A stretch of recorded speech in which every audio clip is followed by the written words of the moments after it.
তো আমি আবার আজকে সেই দাদার কাছে এসেছি, যে দাদার নাম হরে কৃষ্ণ সাহা।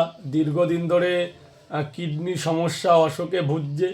তো আমার একটা ভিডিওতে আপনারা অনেক সাপোর্ট করেছেন দাদার জন্যে।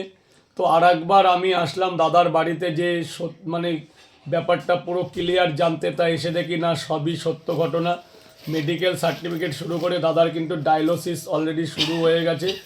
তো দাদা চাইছে যে আপনারা অল্প অল্প সাহায্য করুন, যেহেতু যেন দাদাটা প্রাণে বাঁচতে পারে। দাদার একটা 10 মাসের ছোট বাচ্চা আছে এবং ওয়াইফ আছে, বৃদ্ধ মা আছে, বাবা নেই।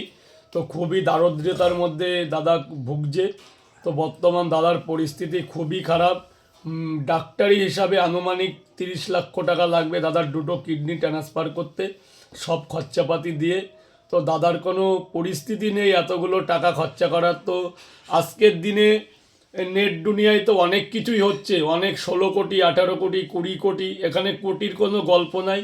অল্প কিছু টাকা সামান্য আমাদের কাছে অসামান্য, কিন্তু যদি আমরা বিন্দু বিন্দু করে কিছু করতে পারি তাহলে সামান্য এসেই দাঁড়ায়। তো কিঞ্চিত পরিমাণে অর্থ দিয়ে দাদাকে হেল্প করুন। তো দাদা আজকে তোমাদের মধ্যে কিছু কথা বলছে। আমার দীর্ঘ 1 বছর আগে কিডনি সমস্যা ধরা পড়ে এবং তারপর থেকে ডায়ালিসিস শুরু হয় এবং ডায়ালিসিস করতে করতে আমি প্রচণ্ড অসুস্থ হয়ে পড়েছি।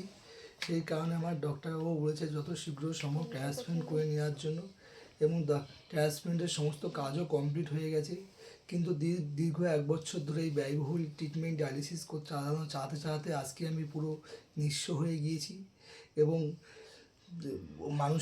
নানান মানুষের প্রতারণার ফাঁদেও পড়েছিলাম। সেই কারণে আমার বাড়িটাও আজকে বন্ধকে রয়েছে। তাই আজকে না পেরে, আজকে কোনো উপায় না পেয়ে আজকে আপনাদের মধ্যে আমি জোর করে আপনাদের কাছে অনুরোধ করতে বাধ্য হচ্ছি, আপনারা যে যেটুকু পারেন, যেমনটা পারেন দিয়ে আমাকে সাহায্য করুন এবং আমাকে বাঁচার আরেকটা সুযোগ করে দিন। আমার ছোট্ট বাচ্চাটা এবং আমার মা, বৃদ্ধা মা, তাদের কথা ভেবে অন্তত আমাকে আরেকটিবার বাঁচার সুযোগ করে দিন। আপনারা যে যেটুকু পারেন আমাকে দিয়ে একটু সাহায্য করুন, এটুকুই আপনাদের কাছে আমার বিনীত অনুরোধ।